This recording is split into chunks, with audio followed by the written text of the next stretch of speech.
Masih bersama kami di Presisi Siang.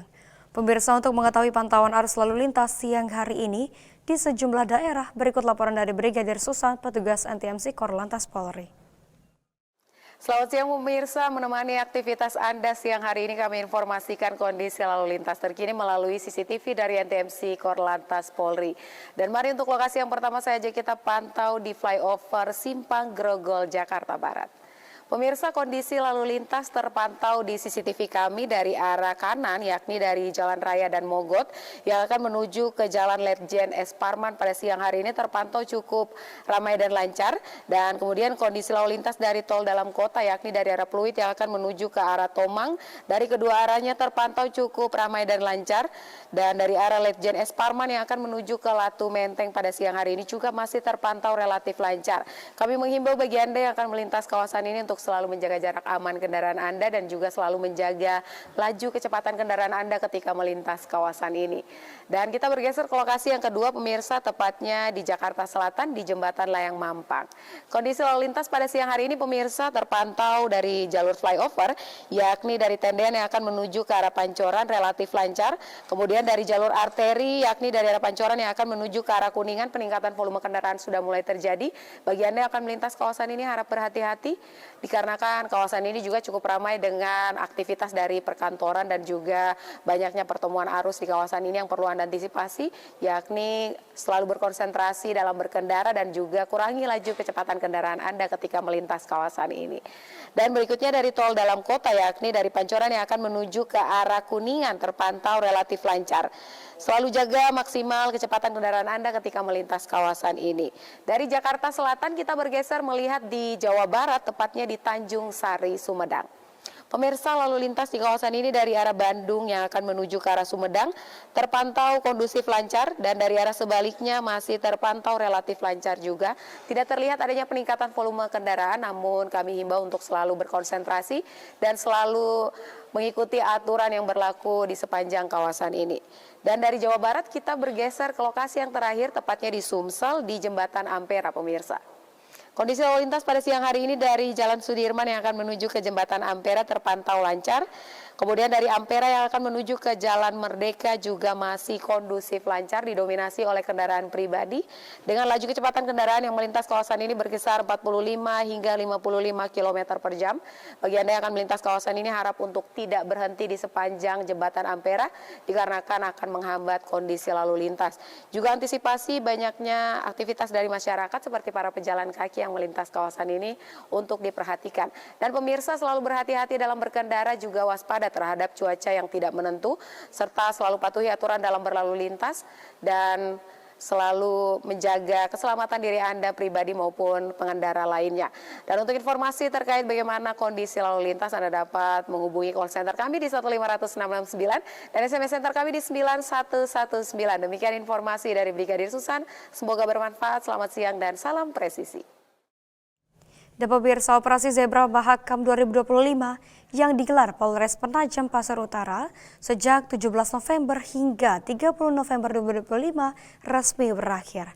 Hasil evaluasi pelaksanaan operasi selama 2 pekan tersebut menunjukkan keberhasilan.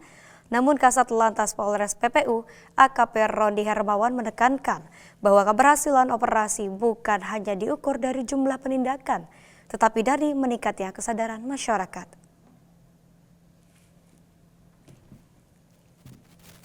Kasat Lantas AKP Roni Hermawan menyampaikan bahwa operasi Zebra tahun ini difokuskan pada penegakan hukum yang humanis serta peningkatan kesadaran masyarakat dalam berlalu lintas. Selain penindakan manual, Satlantas Polres PPU juga mengoptimalkan teknologi Electronic Traffic Law Enforcement atau ETLE. Dari ribuan pelanggaran tersebut, petugas mengirimkan sekitar 30 surat tilang fisik per hari melalui jasa pengiriman. Dalam operasi lapangan, Satlantas juga melakukan penyitaan barang bukti sesuai ketentuan. SIM disita jika pengendara tidak membawa STNK. Operasi Zebra di Polres Penajam Pasar Utara yang dilaksanakan dari tanggal 17 November sampai dengan 30 Desember sudah resmi berakhir. Untuk beberapa daerah yang menjadi sasaran operasi kita, yaitu di wilayah Penajam, wilayah Waru, Babulu, dan wilayah Sepaku sudah menjadi daerah operasi. Dari sekian banyak kendaraan yang terjaring, itu kurang lebih terdapat sekitar 1.000 kendaraan R2, R4 maupun R6. Dari hasil yang ditemukan terdapat jumlah pelanggaran sebanyak 268 yang ditindak secara tilang. Kemudian yang terbagi sekitar 100, kurang lebih 100 R2 dan 50 R4 serta gabungan R2 dan R4 sekitar kurang lebih 100 juga. Kemudian untuk tahap yang kedua itu kita tetap melakukan etle yang sudah aktif di PPU ini ada 3. Yang pertama di depan Masjid Ar-Rahman atau di bawah dekat pelabuhan. Yang kedua di Simpang Gerbang Madani di dekat Pemkab. Yang ketiga di Komplek B, Simpang Komplek B atau Simpang Petung. Itu setiap hari bisa tercapture sekitar 1.700 pelanggaran. Ya, yang diantaranya pelanggaran helm, pelanggaran seatbelt dan lain sebagainya. Artinya setiap hari kami sudah mengirimkan berupa surat tilang elektronik yang dikirim melalui JNE itu sebanyak 30 pelanggaran per hari. Di Jawa Timur, pemirsa, Polresta Sidoarjo Polda Jawa Timur melakukan cek kesiapan Satuan Samapta untuk pengamanan Nataru dan antisipasi bencana hidrometeorologi. Pengecekan yang dilakukan tidak hanya menyangkut kesiapan anggota, tetapi juga seluruh sarana dan prasarana pendukung. Menjelang perayaan Natal 2025 dan Tahun Baru 2026, Polresta Sidoarjo mulai melakukan berbagai persiapan pengamanan. Salah satu fokus utama adalah memastikan kesiapan personel dan perlengkapan dinas pada Satuan Samapta Polresta Sidoarjo. Puluhan personel Sat Samapta mengikuti apel kesiapsiagaan yang dipimpin Kasat Samapta Polresta Sidoarjo, Kompol Yudi Prastio. Dalam kesempatan ini seluruh personel dicek kelengkapannya, sekaligus diberikan arahan terkait kesiapan pengamanan wilayah Kabupaten Sidoarjo selama periode Nataru.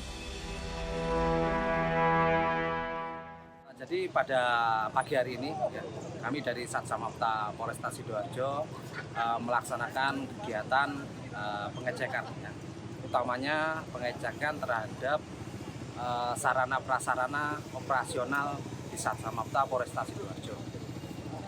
Di sini kita gelar perlengkapan peralatan yang akan digunakan dalam rangka nanti pengamanan kegiatan perayaan Natal kemudian Tahun Baru 2026, sekaligus juga sebagai persiapan kita dalam rangka menghadapi bencana alam yang terjadi, yang kemungkinan bisa terjadi juga di wilayah hukum Polresta Sidoarjo. Di sini kita tampilkan semua peralatan, perlengkapan, mulai dari perlengkapan Dalmas, kemudian perlengkapan Raimas, mulai dari kendaraan bermotor roda 2, roda 4, roda 6, terus kemudian peralatan perlengkapan tangga bencana. Selain pengamanan Nataru, Sat Samapta Polresta Sidoarjo juga disiagakan untuk menghadapi potensi bencana hidrometeorologi, mengingat intensitas hujan mulai meningkat di bulan Desember. Personel dan perlengkapan tanggap bencana telah disiapkan untuk merespon cepat berbagai kemungkinan kejadian di wilayah Sidoarjo. Dari Humas Polresta Sidoarjo, Polda Jawa Timur melaporkan untuk Polri TV.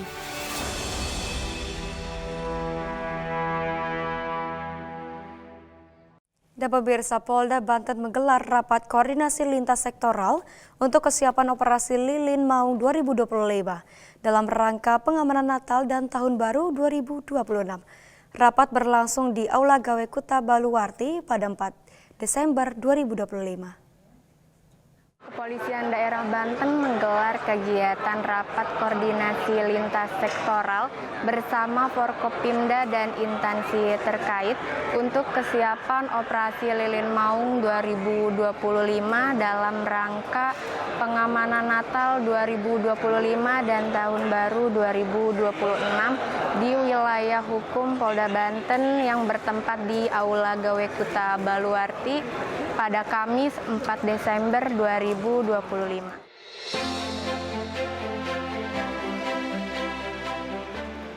Rapat dipimpin Kapolda Banten Irjen Pol Hengki dan dihadiri Wakapolda Banten, para pejabat utama, Kapolres jajaran serta instansi terkait.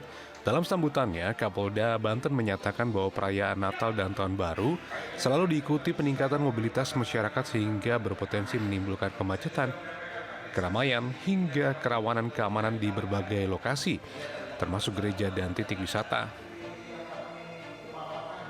Untuk operasi Lilin Maung 2025, Polda Banten menurunkan 2.439 personil gabungan, terdiri dari lebih dari 1.000 personil Polri dan instansi terkait.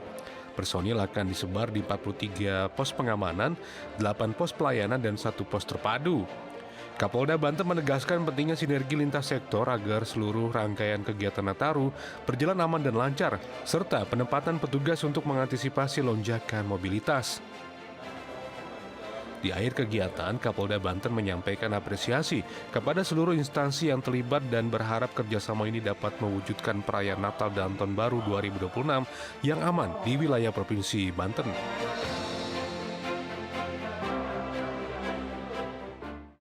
Demikian informasi yang dapat disampaikan dengan saya Bribda Nabila melaporkan untuk Polri TV. Presisi akan segera kembali, tetaplah bersama kami.